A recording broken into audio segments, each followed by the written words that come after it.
dua peserta yang sudah bergabung. Mohon maaf jika ada beberapa keterlambatan yang terkait dengan teknis. Alhamdulillah kita panjatkan puji syukur kepada Allah SWT. Hari ini kita bertemu kembali di kegiatan webinar Kombel Naskah Terbaik SDN 01 Bintang Selatan dalam keadaan sehat walafiat. Kemudian salawat dan salam kita panjatkan juga kepada Nabi kita Nabi Muhammad SAW. Semoga kita semua termasuk namanya yang mendapatkan syafaatnya kelak di hari akhir. Teman-teman guru semua yang hebat luar biasa, hari ini kita akan membahas bersama mengenai disiplin positif yang akan disampaikan oleh salah satu guru kami yaitu Bapak Jusdiadi. Harapan saya nanti kegiatan ini bisa diikuti dengan baik dan bisa mendapatkan manfaatnya bagi perbaikan pembelajaran di kelas yang kita ampu. Untuk disiplin positif ini memang salah satu tema yang luar biasa bagus dan perlu kita ambil perhatian terhadap hal ini karena memang salah satu concern dari kurikulum Merdeka adalah perbaikan karakter. Nah, karakter siswa ini bisa kita bangun melalui penerapan disiplin positif. Artinya anak-anak kita ajak bersama-sama untuk memahami bahwa dalam pembelajaran perlu adanya kesadaran memperbaiki hal-hal supaya pembelajaran berjalan dengan maksimal dan teratur. Ada hal-hal yang mereka pelajari, yang mereka sadari harus diperbaiki dalam pembelajaran supaya ada keteraturan kelas. Karena materi sebagus apapun itu tidak akan berhasil menangkala kelas yang ada kondisinya tidak teratur atau anak-anak tidak menyadari apa yang harus mereka lakukan atau mereka ikuti selama pembelajaran. Untuk di SDN 01 Bintang Selatan sendiri, alhamdulillah untuk tahun kemarin sebagian dari guru kita sudah mengambil RHK perbaikan di disiplin positif. Tentunya teman-teman juga sudah mulai mengerti bahwa hal-hal yang terkait dengan keteraturan kelas, kesepakatan kelas itu memiliki peran yang besar untuk keberhasilan pembelajaran di kelas.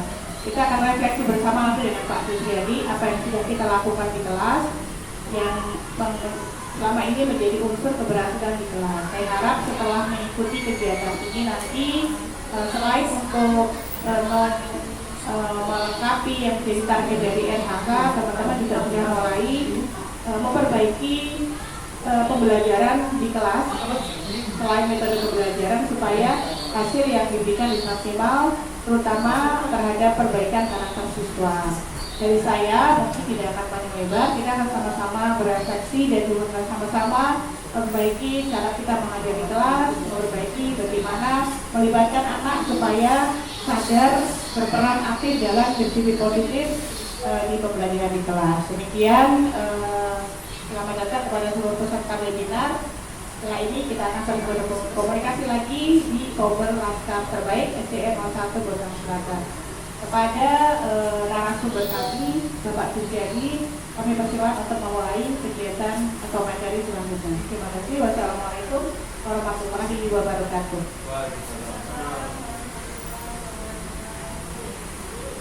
Demikianlah sambutan dari Ibu kita, Ibu Dr. dari SSPD. Kita untuk mati waktu, kita langsung ke materi kita pada siang hari ini yang akan langsung disampaikan oleh Bapak Jusdiadi SPD. Kepada beliau disilakan. Assalamualaikum warahmatullahi wabarakatuh. Salam bahagia bagi guru semua. Izinkan nama saudara Jusdiadi SPD dari SDN 01 Bintang Selatan.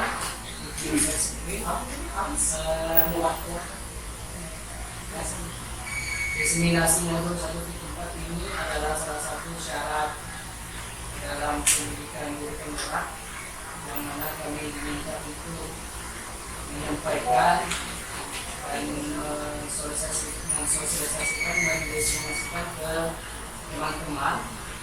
Semoga ada manfaat dan kita bisa menimbulkan dan menciptakan budaya positif di kelas dan sekolah pada umumnya.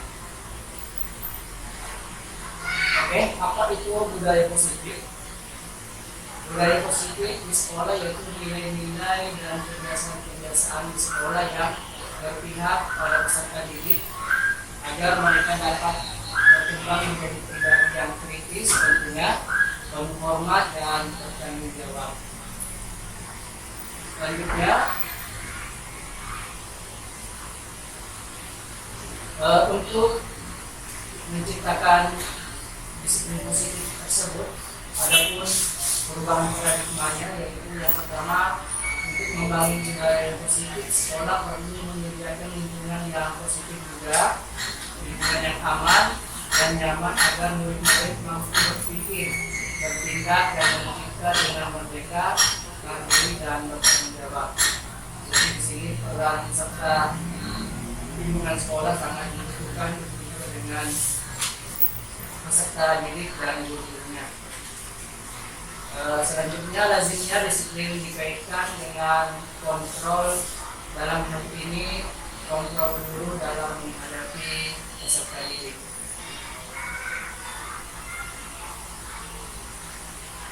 Baik, menurut KHD, Ki Hajar Dewantara, bahwa tujuan pendidikan yaitu menuntun segala kodrat yang ada pada anak agar mereka dapat mencapai keselamatan dan kebahagiaan yang setinggi-tingginya, baik sebagai manusia maupun sebagai anggota masyarakat.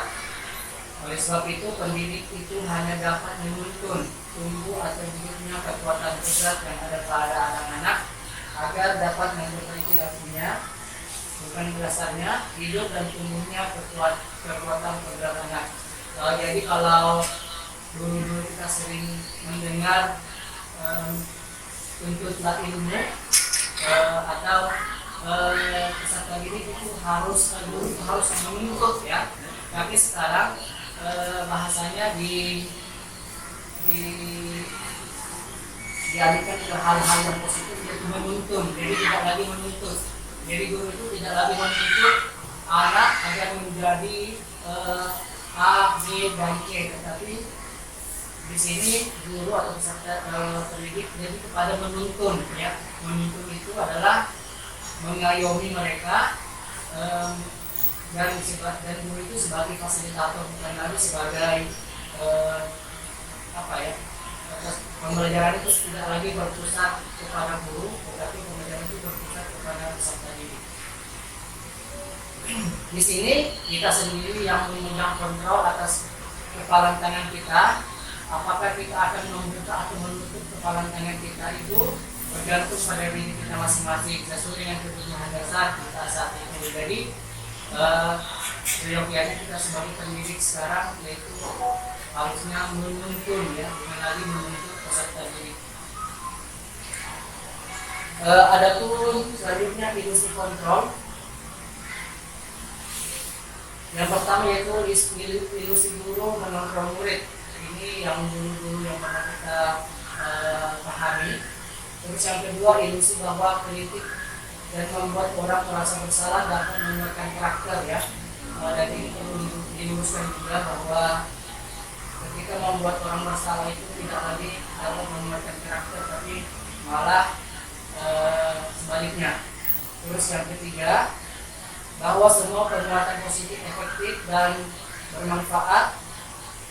Terus yang keempat, bahwa seorang dewasa memiliki hak untuk memaksa.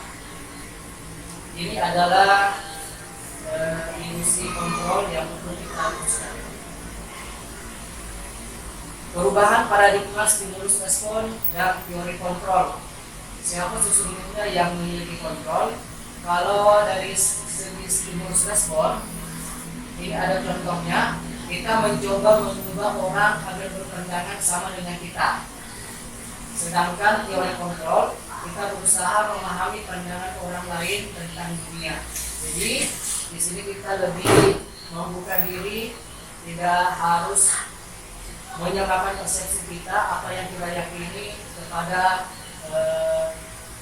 murid kita, tetapi murid pun memiliki masa depan yang mungkin berbeda dengan masa depan atau keyakinan kita. Terus perilaku buruk dilihat sebagai suatu kesalahan. Sedangkan teori kontrol, semua perilaku pasti memiliki tujuan.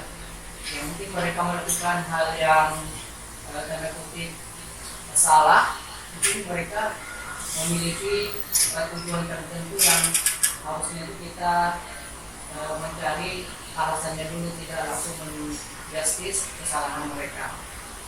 Oke, lanjut saja. Apa itu disiplin?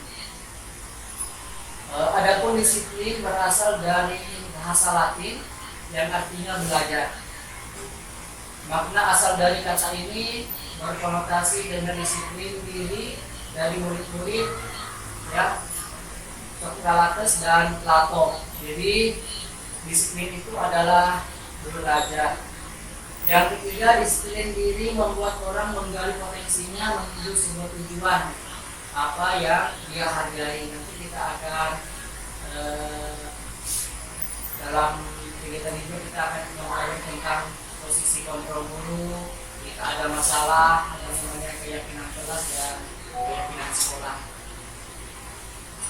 Yang keempat, namun dalam budaya kita, makna kata disiplin telah berubah menjadi sesuatu yang dilakukan seseorang pada orang lain untuk mendapatkan kepatuhan. Kecenderungan umum adalah menghubungkan kata disiplin dengan ketidaknyamanan, bukan dengan apa yang kita hargai atau pencapaian suatu tujuan mulia. Jadi ini yang perlu kita luruskan, bahwa disiplin itu sebenarnya adalah menghargai apa yang kita yakini dan apa yang kita hargai, bukan lagi sebuah aturan atau mungkin harus mendapatkan kepatuhan dari seorang murid baru bisa dikatakan peserta didik itu disiplin. Baik, disiplin adalah kemampuan memerintah diri sendiri dalam mengontrol dan menguasai diri untuk memilih tindakan yang mengacu pada nilai-nilai yang kita hargai dengan bertanggung jawab tanpa terperintah orang lain. Jadi disiplin itu sebenarnya lebih kepada mengontrol diri pribadi. Itu pun yang kita harapkan dari murid-murid kita ketika sudah melakukan keyakinan kelas, sudah melakukan keyakinan sekolah, mereka sadar bahwa apa yang mereka yakini itulah yang mereka akan lakukan, mereka akan persiapkan untuk diri mereka ke depannya. Jadi tidak harus mendapat hukuman atau mendapatkan suatu penghargaan baru mereka melakukan hal-hal yang mereka yakini, tetapi keyakinan itu muncul dari dalam diri mereka. Baik, maksud dari nilai-nilai yang kita hargai adalah nilai-nilai kebajikan atau nilai-nilai sifat positif manusia yang ingin dicapai, merupakan tujuan mulia setiap individu. Ya, kita yakin bahwa setiap individu itu pasti memiliki sifat atau tujuan tertentu yang dimana pasti tujuan itu lebih ke arah yang benar demi keberlanjutan hidup mereka. Dalam profil pelajar Pancasila juga sudah ada nilai-nilai kebajikan yang kita kenal dengan profil pelajar Pancasila. Yang pertama yaitu beriman dan bertakwa kepada Tuhan Yang Maha Esa dan beranak mulia, mandiri, bernalar kritis, berpendidikan global, gotong royong dan kreatif. Ini adalah nilai-nilai kebajikan yang perlu kita tanamkan kepada peserta didik kita.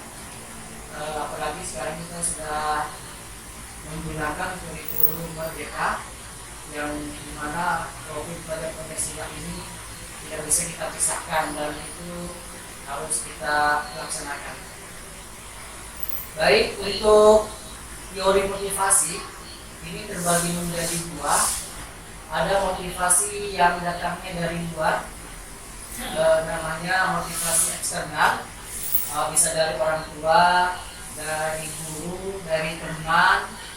Ada juga motivasi yang internal yang datangnya memang murni dari dalam diri peserta didik. Di sini dapat kita lihat biasanya motivasi eksternal itu lebih kepada ketidaknyamanan atau hukuman dan mengharapkan imbalan atau penghargaan dari orang lain, barulah mereka termotivasi untuk melakukan suatu kegiatan atau suatu perubahan.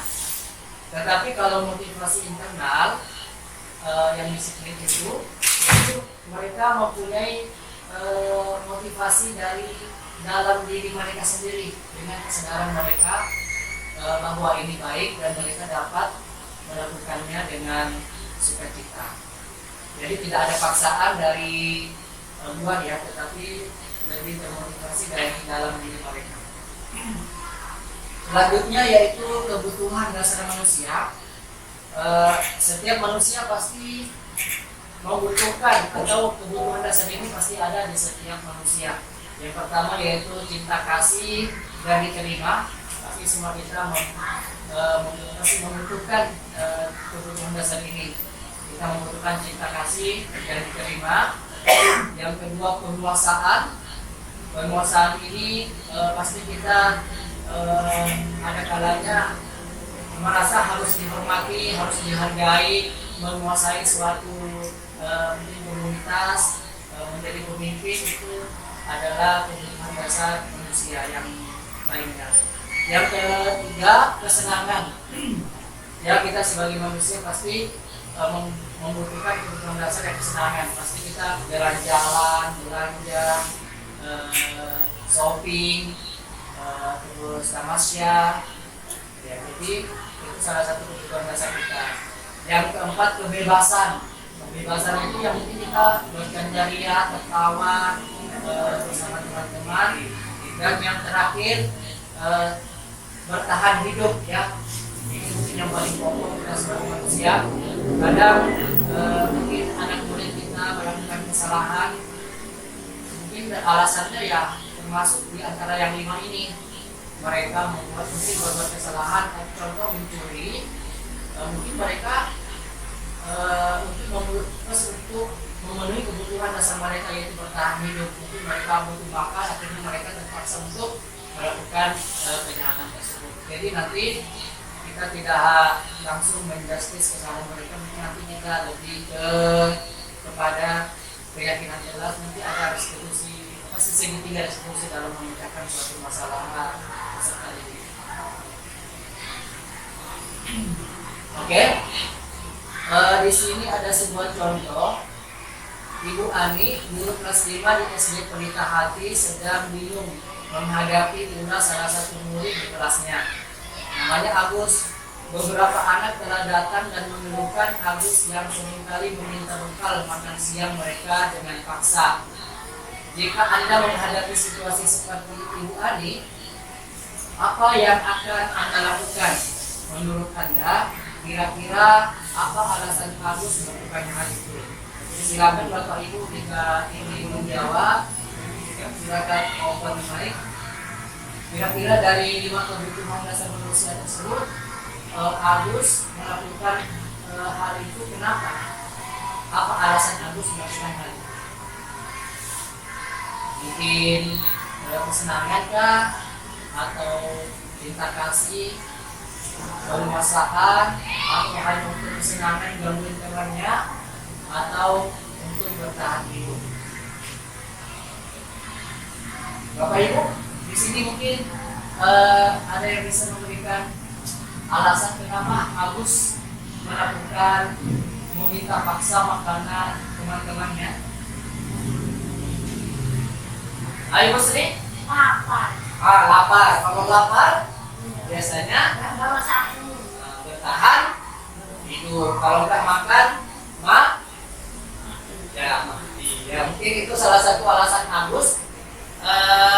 Kalau buat kesenangan yang nggak mungkin ya masa gangguin temennya senang gitu, malak-malakin, biasanya pasti alasannya lebih ke bertahan hidup. Mungkin nggak ada salahnya dia lapar, mau nggak mau ya malakin temennya, biasanya seperti itu yang kebanyakan terjadi.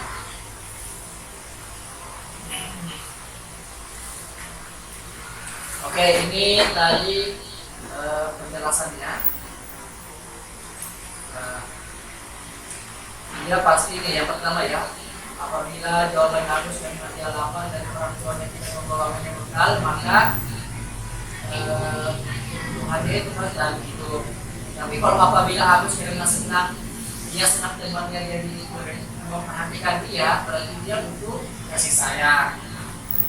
Terus kalau alasannya Agus melakukan hal itu karena dia merasa hebat, karena temannya jadi takut dan menurutinya, berarti dia penguasaan. Jadi pasti ada alasan-alasan tertentu. Biasanya banyak anak itu melakukan mungkin ada satu dua alasan tersebut. Kalau dia membutuhkan kebebasan, pasti dia merasa bosan dengan bekal yang dibawakan ibunya. Jadi dia bosan dengan bekal itu terus tidak bervariasi, akhirnya dia tidak senang makanannya, dia malah pintar teman-teman. Terus kalau dia agas itu memang kebutuhannya adalah untuk kesenangan, pasti dia akan cuma iseng saja dan dia menikmati ekspresi wajah temannya yang kesal karena diambil makanannya hanya untuk sebatas kesenangannya Agus. Nah, pasti hal-hal ini pasti kita akan hadapi di dunia pendidikan. Alangkah nanti kita menanyakan kebutuhan dasar apa yang mereka penuhi sehingga melakukan tindakan-tindakan itu. Baik, selanjutnya yaitu 5 posisi kontrol guru. Ini adalah posisi kita ya. Mungkin kita lebih bertanya kepada diri kita ada di posisi yang mana. Yang pertama penghukum. Ya pasti banyak tidaknya mungkin sering ya kita menjadi atau ada di posisi penghukum. Yang kedua yaitu pembuat merasa bersalah, yang ini merasa. Terus yang ketiga posisi guru sebagai teman, yang keempat posisi guru sebagai pemantau, dan yang terakhir posisi guru sebagai manajer. Baik, Bapak Ibu, sebelum lanjut di sini ada video. Ya, silakan disaksikan.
Baik Bapak, itu sekilas ini satu ilustrasi dari pimpinan dimana di hari pertama gurunya sedang memberikan rasa bersalah kepada teman-temannya bahwa ada satu murid yang tidak melakukan sehingga semuanya selanjutnya di hari kedua juga bahwa mereka langsung menjustis kesalahan mereka ketika melakukan validasi untuk keterangan dari sehingga langsung dihukum. Di hari ketiga adalah semuanya ketahuan bahwa ini adalah sekolah karena ada mungkin hal-hal ini menggunakan mungkin perlu kita alami di dunia pendidikan. Dan setelah kita sebagai guru dapat memposisikan diri kita di posisi mana sebaiknya kita dalam menghadapi peserta didik. Baik, di sini ada pernyataan dan ini yang menyatakan kapan pernyataan kita sehingga kita dapat dikatakan orang yang bersalah, menghukum sebagai teman, sebagai pemantau, dan sebagai pengedar. Yang pertama, saya kecewa sekali dengan kamu itu adalah kata-kata penyebab merasa bersalah. Ya. Terus yang penghukum, kamu tidak pernah benar dalam melakukannya. Ini kata-kata sebagai guru penghukum. Kalau guru sebagai teman, ayolah lakukan dengan ibu bapak. Itu lebih kepada posisi sebagai teman. Kalau sebagai pemantau, apakah kamu mau mendapatkan stiker bintang hari ini? Itu sebagai pemantau. Atau apakah kamu mau mendapatkan nilai yang baik hari ini? Itu sebagai pemantau. Karena kalau pemantau itu nanti melihat kepada keyakinan jelas bisa dan lebih kepada nilai-nilai keseharian. Terus kalau manajer, posisi manajer itu biasanya kata-kata yang keluar dari seorang guru itu bagaimana kalau bisa menjelaskan masalah ini. Jadi mengembalikan kepada peserta didik untuk mencari solusi apa yang akan mereka lakukan untuk menyelesaikan masalah mereka. Jadi tidak langsung hukuman itu atau solusi itu dari seorang guru, tapi lebih kepada peserta didik dulu. Kira-kira mereka untuk menyelesaikan masalah ini apa yang mereka tawarkan untuk menyelesaikan. Kalau berbohong lagi, kamu selalu yang paling terakhir itu biasanya ketika posisi kita sebagai baik Bapak Ibu, harapannya ketika untuk menciptakan budaya positif ini ada lingkaran yang perlu kita laksanakan. Pertama yaitu peraturan kelas lebih dahulu, peraturan kelas, terus itu melihat menjadi keyakinan kelas, dari keyakinan kelas akan menciptakan lingkungan positif.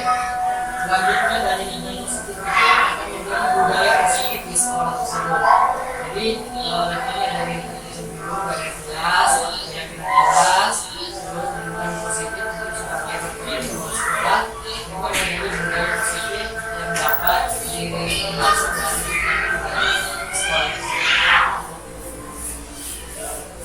Baik, lanjut. Untuk pembentukan keyakinan kelas, Bapak Ibu sekalian sudah membantu, ya. Di sini ada beberapa ini keyakinan kelas bersifat abstrak daripada peraturan yang lebih rinci dan konkret. Terus keyakinan kelas berupa pernyataan yang universal. Jadi ke seluruh pihak ya, baik itu berbeda suku apa sebaliknya, tidak melihat dari suku apa, agama apa, tapi lebih universal. Terus yang ketiga, pernyataan keyakinan kelas yang biasa dibuat untuk yang positif. Mungkin biasanya jangan membuang sampah di tempat ini, tapi lebih dilakukan pada menjaga kebersihan. Terus keyakinan kelas hendaknya tidak terlalu banyak sehingga mudah diingat dan dipahami. Paling banyak itu ada 5 lah biasanya, 5 atau 3 yang dipahami dan dilaksanakan.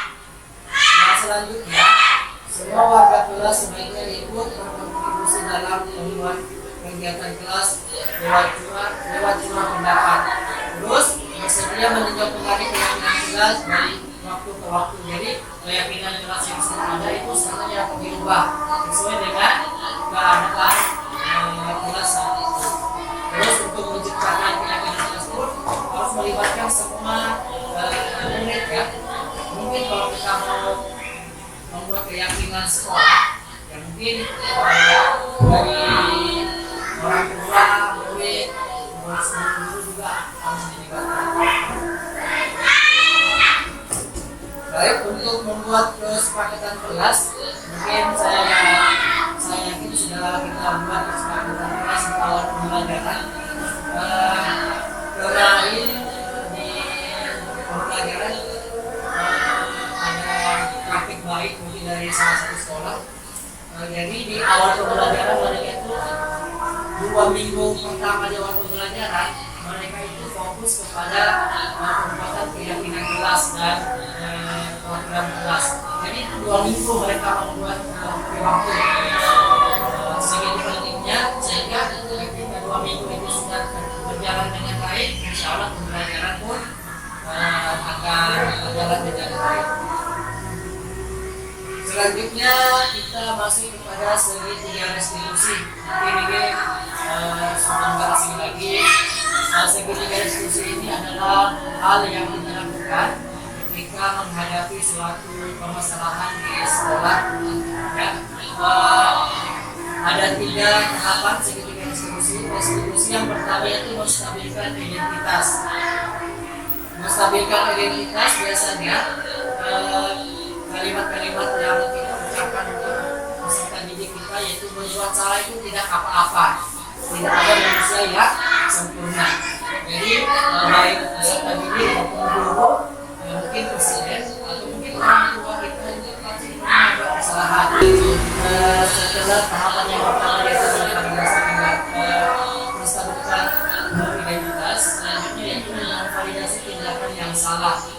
Di sini kalimat-kalimat yang bisa kita berikan kepada atau kita lakukan kepada peserta didik itu, padahal kamu bisa melakukan yang lebih buruk dari yang ini. Biasanya sebenarnya murid itu bisa melakukan hal-hal yang lebih buruk tapi mereka tidak melakukannya. Itu kita hargai, ya, kita hargai. Terus kamu pasti punya alasan mengapa melakukan hal itu. Jadi kita harus menggali informasi mengapa sih peserta didik melakukan hal itu. Terus yang kedua, kamu patut bangga pada dirimu sendiri karena kamu telah melindungi sesuatu yang penting buatmu. Biasanya ini yang membela diri ya. Jadi dia mempertahankan sesuatu, akhirnya dia mungkin berkelahi dengan benar. Jadi kita harus mencari informasi terlebih dahulu dari peserta didik kita. Selanjutnya tahapan yang ketiga yaitu membenarkan keyakinan. Di sini bisa kita kembalikan kepada keyakinan kelas yang sudah kita buat atau keyakinan sekolah yang sudah kita buat. Di antara kalimatnya itu apa yang kita percaya sebagai kelas atau sebagai keluarga, atau apa yang kita percaya kita yakini dalam kelas tersebut. Selanjutnya apa nilai-nilai ini yang kita telah sepakati. Ya, dari kesepakatan kelas sudah ada kesepakatan yang sudah disepakati. Hal itulah yang kita tanyakan kepada peserta didik yang melakukan mungkin pelanggaran sehingga mereka sadar bahwa sudah ada keyakinan yang harusnya dilaksanakan yang telah disepakati. Baik Bapak Ibu guru yang hebat, mungkin ini referensi untuk absen nanti akan saya share di dalam chat. Nanti untuk referensinya bisa diisi di absen ya Bapak Ibu. Nanti karena ini saya semakin baik, ini adalah undangan dari webinar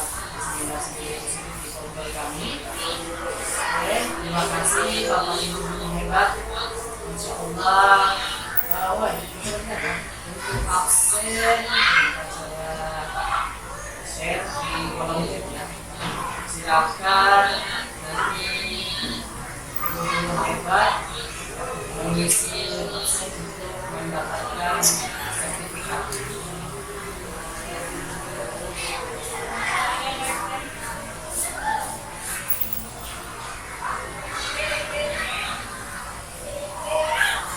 Baik, Bapak Ibu guru, untuk link absen sudah ada di kolom chat.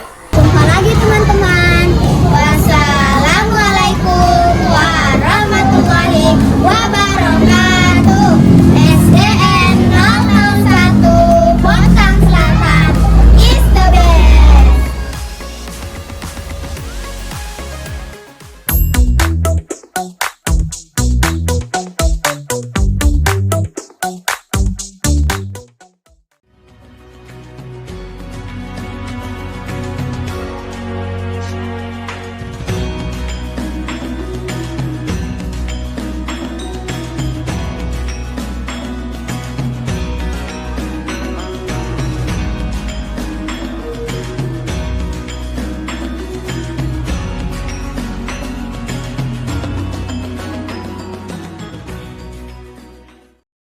Thank you.